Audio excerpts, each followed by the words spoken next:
Being a student of BSc Nursing curriculum, this was my first time going to another hospital for a visit purpose. সকাল সকাল আমি আর আমার ফ্রেন্ডসরা মিলে চলে গেছিলাম একটু পুরি কিনতে। ওই দিন ভেবেই নিয়েছিলাম সব কিছু আনহেলদি খাবো। পাশেই এই ক্লিপের দোকানটা দেখে আর নিজেকে আটকাতে পারলাম না। এই দুটো ক্লিপ কিনে নিয়ে আর খাবারটাকে বেঁধে নিয়ে চলে গেলাম কলেজে। ক্লাসরুমে গিয়ে খাবারটা এনজয় করলাম। এই পুরিটাতে ভেতরে ডালের একটা সুন্দর ফিলিং দেওয়া থাকে, আর মাঝে মধ্যে একটু ভাজা পোড়া খাওয়াই যায়, তাই না? তো নেক্সট এটা খাওয়ার পর আমি ভাবলাম একটু তো কাজ করে নিই বসে বসে। তো একটু লেসন প্ল্যান লেখার ছিল আমার, সেটাই আমি বসে বসে লিখছিলাম। দেন এসে গেল আমাদের যাওয়ার পালা। বাসে লেবু খেতে খেতে আমরা পৌঁছে গেলাম আমাদের ডেস্টিনেশনে।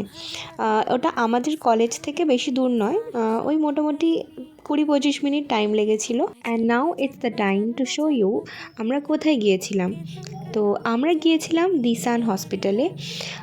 তোমরা অনেকেই যারা কলকাতায় থাকো তারা নিশ্চয়ই এই কর্পোরেট হসপিটালের ব্যাপারে জানো। ওখানের যিনি ম্যাম ছিলেন তিনি আমাদের প্রথমেই ক্লাসে বললেন যে কি ওখানে আমরা ডিফারেন্স দেখতে পারি পেশেন্টের ইনপুট আউটপুট চার্ট থেকে শুরু করে patient assessment, patient care, everything.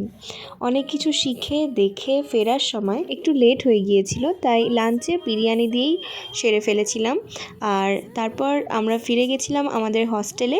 দেখো, বিরিয়ানি টিরিয়ানি যতই খাই, চা থেকে আমাকে কেউ দূরে রাখতে পারবে না। তো সন্ধ্যাবেলা চা দিয়েই দিন শেষ করেছি।